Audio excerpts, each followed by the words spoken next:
you look at the Elliott wave pattern, it's quite easy. I'm not a strict follower of Elliott wave, but I do look at the broad strokes because I like looking at medium and long term. So nothing too minuscule, but I like looking at the broad trends. And the trend is definitely has been down for 2 years. So this is a good thing. It actually, just so people have context also, the Elliott wave that you're looking at, what's the time frame of the chart? So people who know charts could probably bring up the chart while watching this. sure. What years are you looking at? How I'm looking at it is from the start of 2007. Okay. So we may have completed already wave C, or we may still do a 5 wave down. So we've done 3 waves, it seems. So of course it's all relative. It really depends on how things progress. At the end of the day, the reason why we're in this decline is the coronavirus, and it has blown larger than what we initially thought. So key point is, when are we going to contain it? How are we going to contain it? Is it going to be successful? And number 2, it's the vaccine. The vaccine could take 18 months to be distributed. Whoa. This is the second opportunity of a lifetime. I think that's the best thing I can say. And the best way to not miss it is to study very well, to be disciplined, to stay optimistic, and do your part also on your own. Because, the reason why markets bounce is because people are behind the action that creates it bounce. The businesses support the local businesses. And it's a matter of being able to have that foresight and being able to act on it. So it's a good test for yourself also.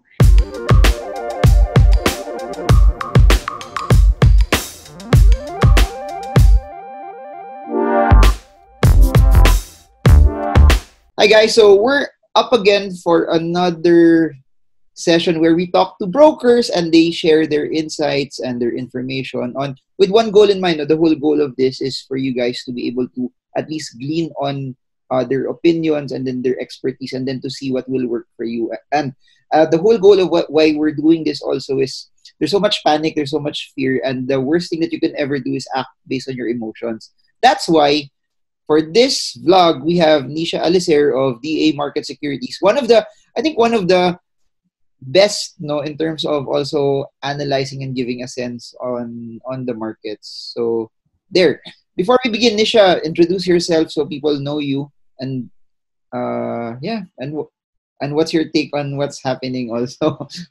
Sure. I mean, thank you for saying that, but hardly, just a lot of things to learn still about the market. But I think what I can say is that how I feel about the market is it's really like how I first started.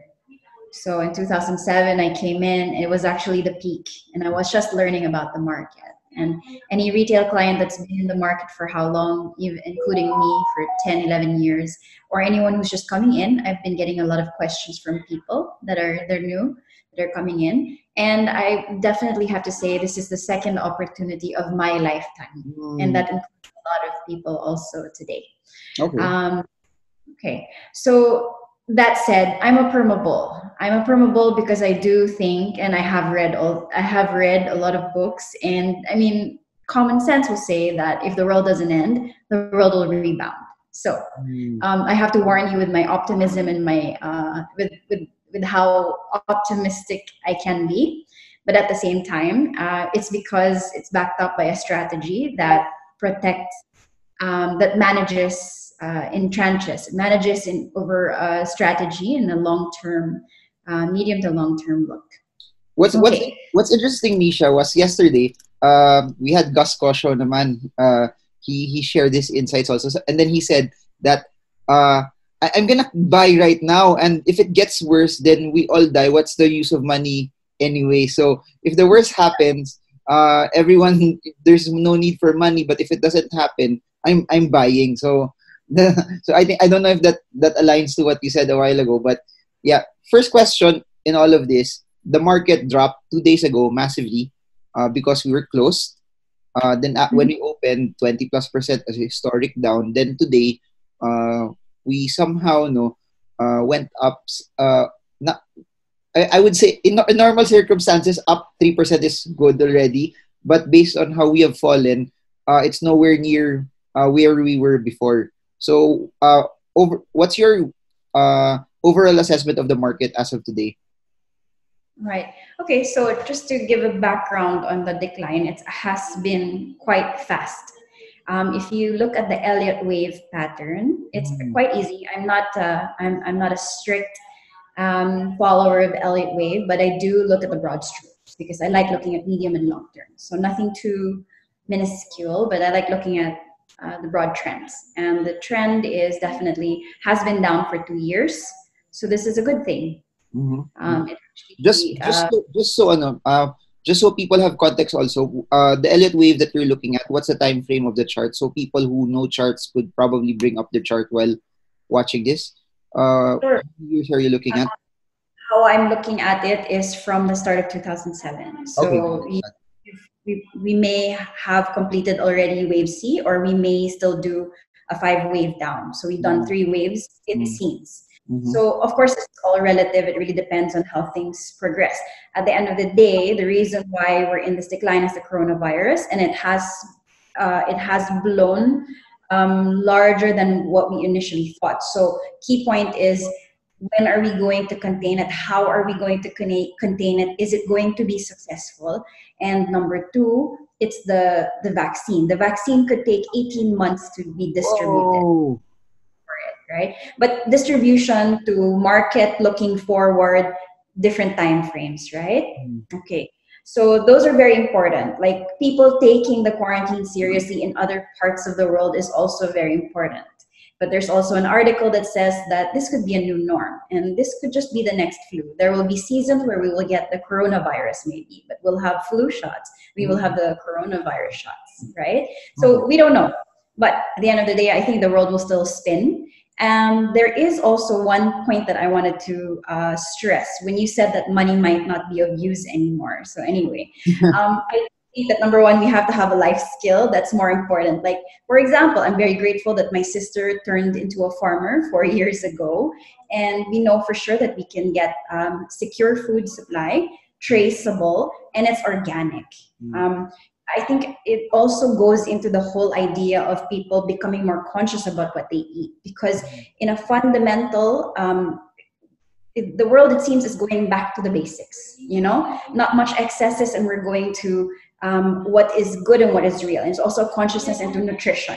When you eat nutritious food, especially in the Philippines, this is not as accessible to most people, then it improves cognition. It improves holistic wellness and mindfulness. And this basically prepares the generation for a whole other level of intellectual achievements and all of these things, right? So I think that kind of shift is happening in the economy overall. If you look at it, everything's being disrupted, and what will survive are the basics: food, energy, and water. Those are the industries that I want to be in. Digital, but we don't have that much exposure to high tech in the Philippines, but maybe in other countries. I'm sure you know about this, Mars. Okay. Yeah. Tsaka, what will help is sobrang yaman mo na ni Shea, kaya okay lang. No, But not at all. And at the end of the day, it's really money management. So it doesn't matter how big you are, how small you are. You have to just stay alive, and care about the good things, the easy, simple things. okay. That being said, since the virus is 18 months away and we don't know how the extent will be, no? Kasi if it drags on, retail shops will be closed, there will be a lot of events that will be canceled, people won't be traveling much, so there will be a disruption in the economy, and I think it will become, we will feel it when people start losing jobs already. That's when people will realize that it's really real. So your take in all of this, since we're massively down, for people who are investing, either they have index equity funds or they're direct stock picking, and they bought at the high. When I say high, it could have been 8,000 plus more than a year ago. It could have been 7,000, 6,000, and they're still holding on to their positions. What do you advise to all of them? Okay, well, I always recommend stocks to be medium and long-term investment. Mm-hmm. And, we might do our little trades here and there for small margins, for quick small margins. That's fine too. But at the end of the day, if you're invested in a good in a good stock or in a good fund that is managed very well, that reports transparently, then you shouldn't have a problem. You should actually buy more. So we recommend the pyramid buy tranching, which means that you allocate more funds at the bottom and therefore you average lower. This also just really protects you. Your mental health is assuaged from some fears, because at the end of the day, that's what we're trying to buy anyway, right? A comfortable life. I think that you should put in more allocation towards lower levels. We may have reached the bottom, we don't know, we've already hit close to the 70+% retracement on the Fibonacci, in between 62 and 76. So that's a really good indicator already. In the last crisis, we went down about 56%, if I'm not mistaken. We went to a low of 68% retracement. So we're in that range already. It can go 100% if this blows out of proportion. But at current prices, property values will not decrease so much. During the last crisis, there wasn't so much of a decrease. You're talking about net asset value for properties. So that will be a buffer. Okay. Yeah, sure. That being said, do you recommend that they've put their first tranche already, or would it be better to still wait because it may go lower still? Or are you a person who subscribes to I'll wait for it longer to see that there's a pattern that it consolidates first, and then that's when I start coming in, or come in right now while it's lower, while everyone's scared of yesterday? Jollibee was 91, Ayala hit 20, GT Cap went to 90 intraday. So there were a lot of stocks that were ridiculously low also. Is it the time where there's maximum fear that they start coming in, or you think it will still get worse than this? Okay, well, although things are cheap, they can get cheaper, right? And we don't know that.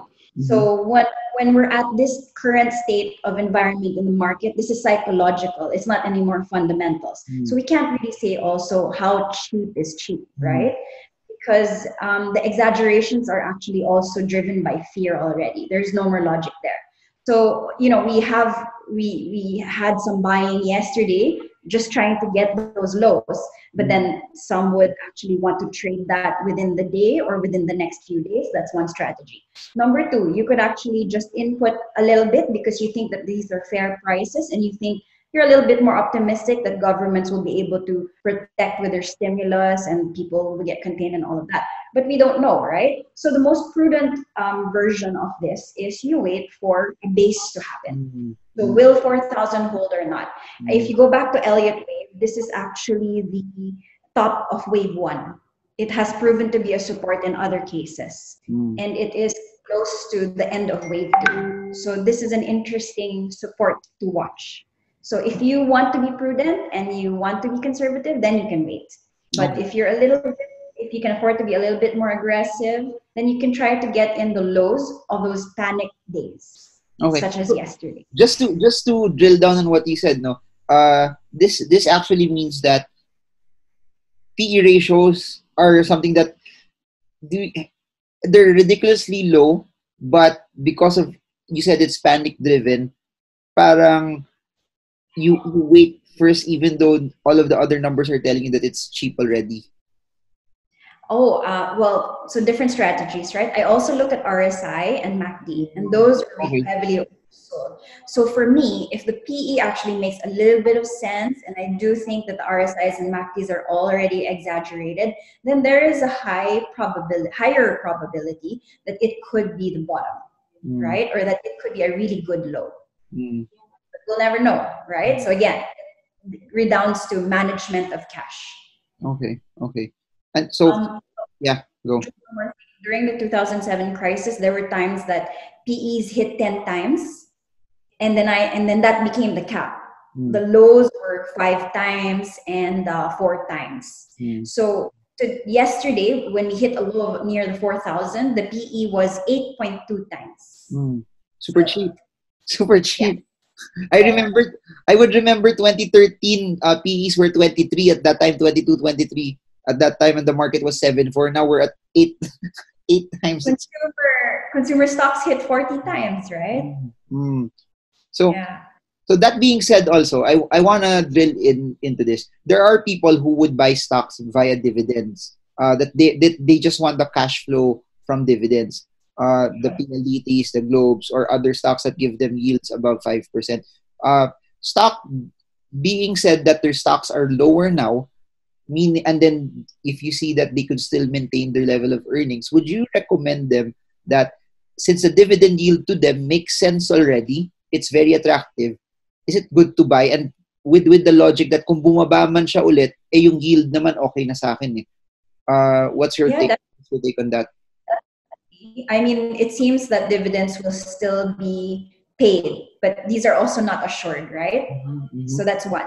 But it's two-pronged, right? Because I'm betting that this blue chip company that's good will pay dividends, but also will appreciate in capital because of a robust pipeline, let's say. Like I'm talking about Ayala Corp. Not much dividend there, or the yield is a little bit better now. But you're talking about 5,000 megawatts of energy growing in the next 5 years. So you can definitely bet on a company that has dividend and has a strong pipeline, and it's energy. So it's strong.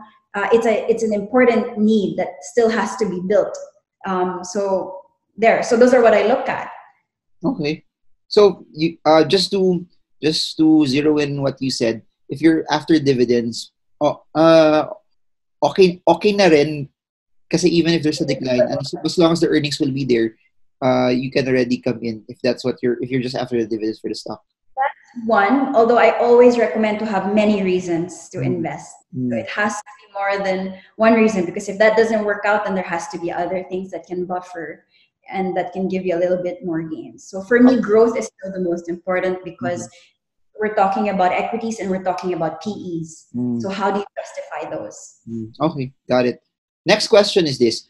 There are a lot of retailers who subscribe to peso cost averaging, to put in a specific amount on a regular basis. What's your recommendation to them, to that demographic? Should they continue putting in at these levels, knowing that there's a chance that it could still drop lower, or should they change their plan right now and just wait until it starts to consolidate as well? So these are not for market timers. These are really for people who are putting on a regular basis. Just so you have context, no, the tide is shifting. If for those who are doing peso cost 2 years ago, the common question was, peso cost pa ba ako? It looks too expensive na.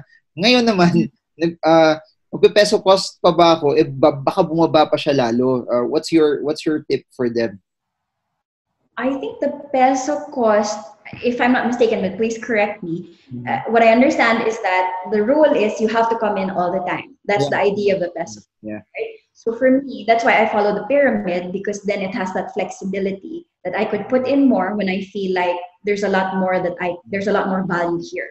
So I would say consistent. Just to clarify what I said, I think the pyramid is for people who have the cash right away. The money's with them already. That's why they have a chance to tranche it.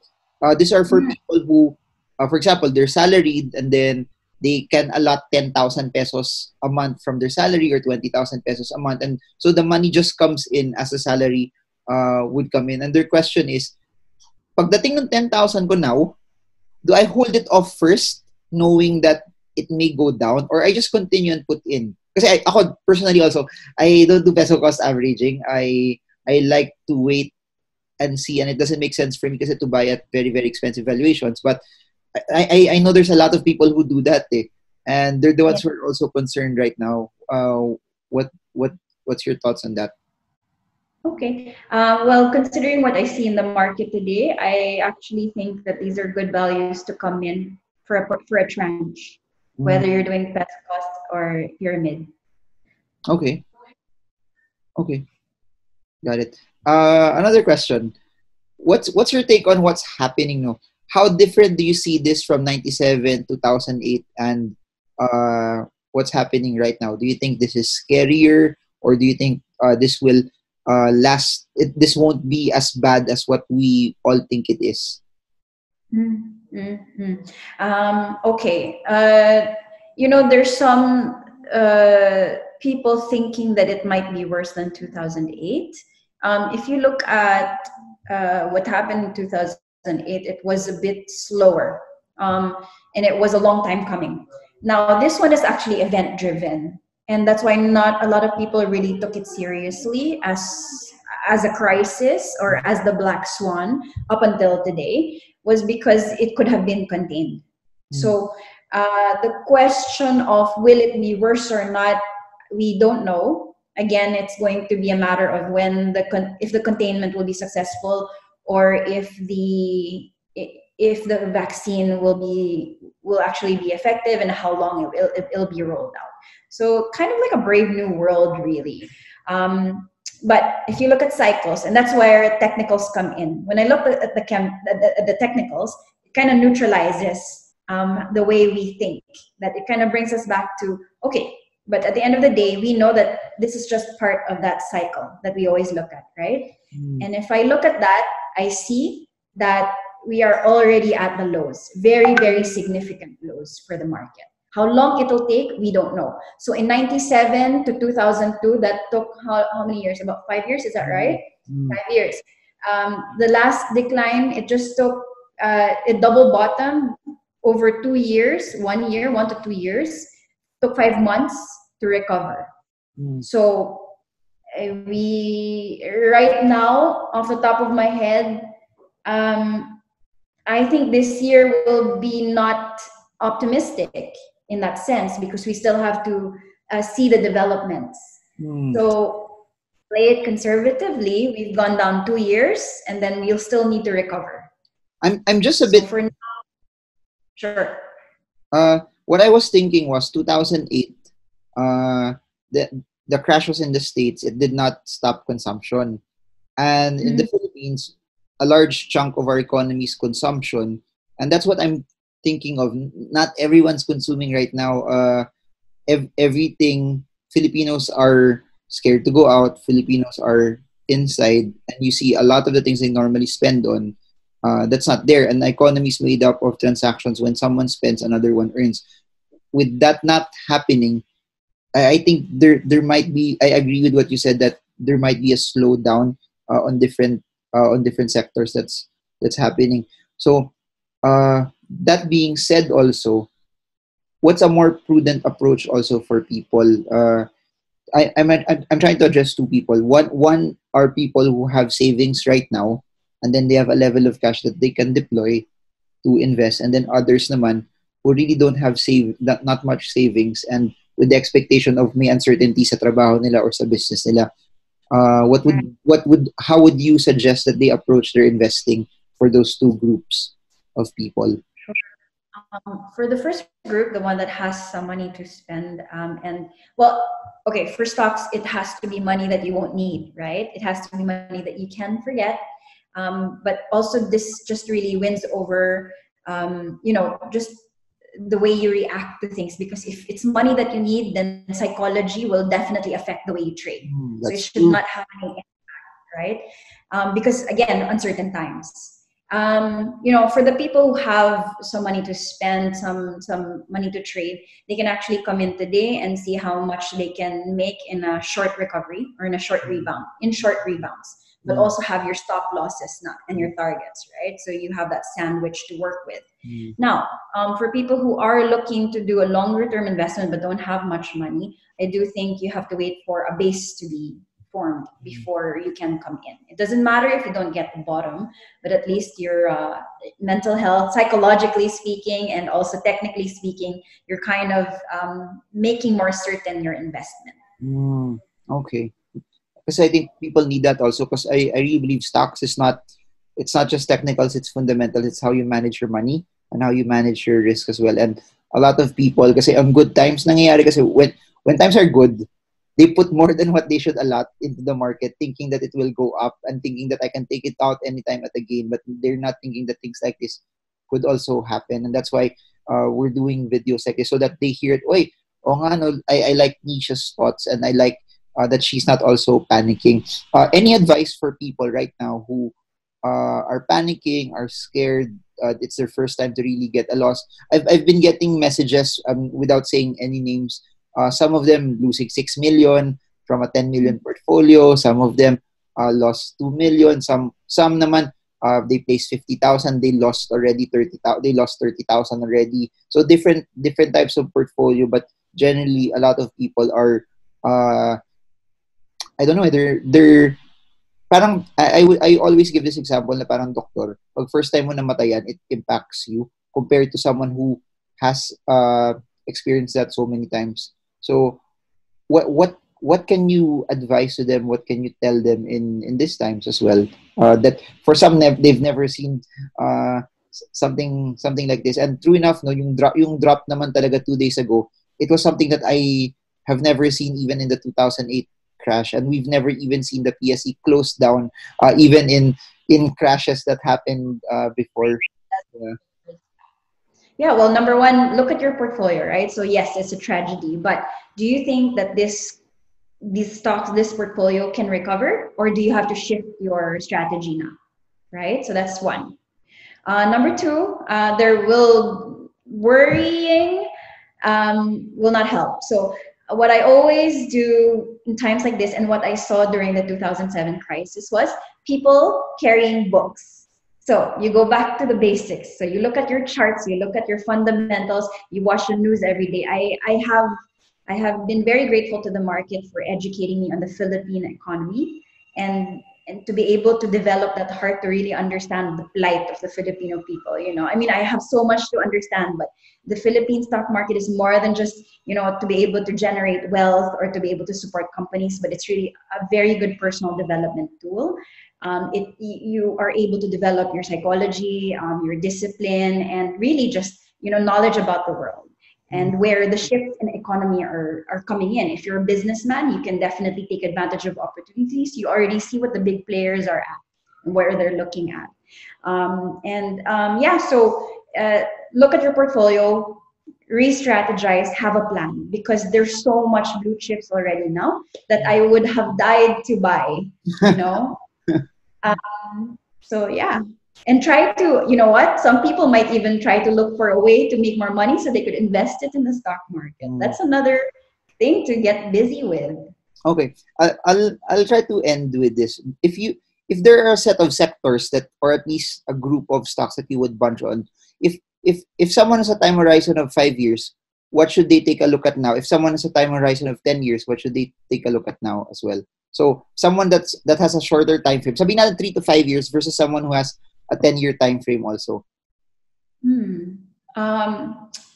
I currently I don't look so much at, I don't compare yields as much as looking at it in a big picture. But at the end of the day, it's food, energy, water. I think the defensives in that sense would be the best bet. I also think that the Philippine story for those things are very strong, especially renewable energy. So that's what I like. I also like, really keeping abreast with with the industries that are growing in the Philippines. So I'm very biased to Ayala. I like Ayala. I like the way that they manage their business. They're always ahead.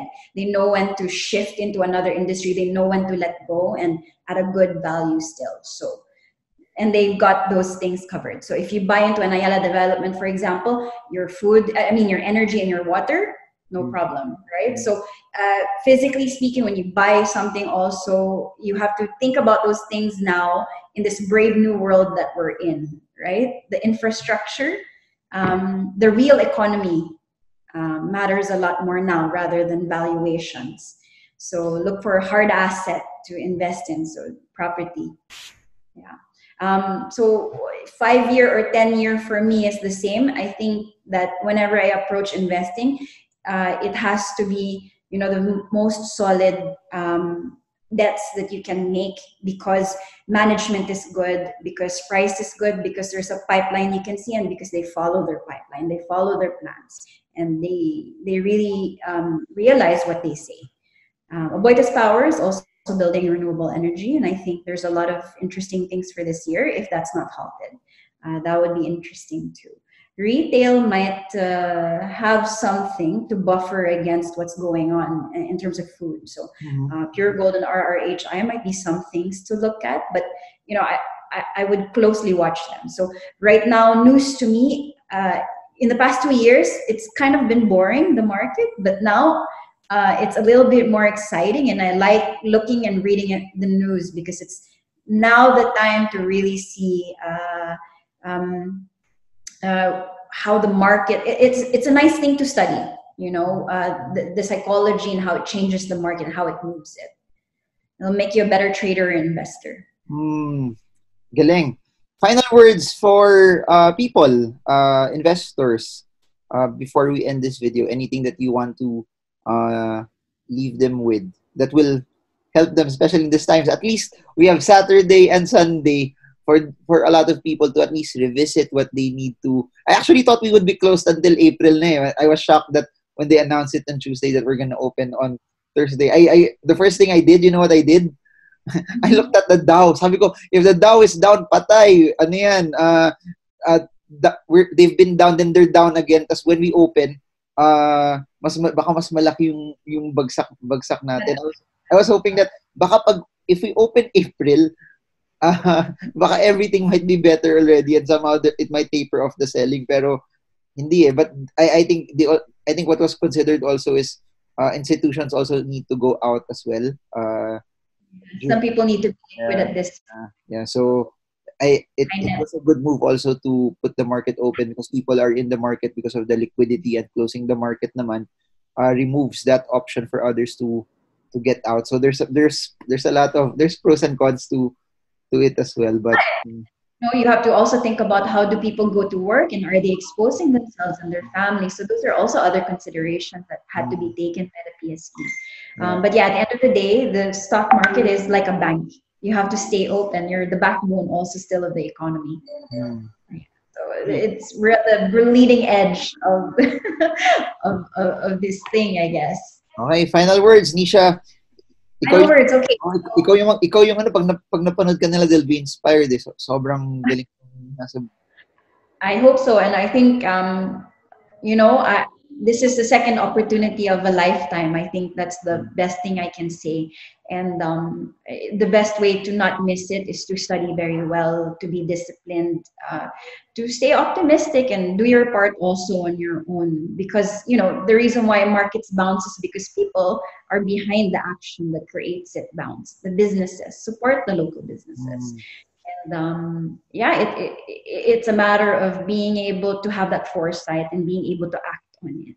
So it's a good test for yourself also. So don't be afraid. Things will get better, definitely. It's just a matter of time. So be patient. Final word. But that's so important. I think regardless if you're a trader or you're an investor, patience and discipline is something that's not talked about as much. That if it's still going down, it's the patience of not really doing anything. And if you're an investor that's really looking at valuations, it's you coming in when everyone's scared, but also having the patience to wait. That when nothing's happening, it doesn't go up yet. You follow your plan still. And ayun, I don't know. I think emotion is very, very important when you enter into an investment. That you disregard your emotions and just follow patience and discipline as well.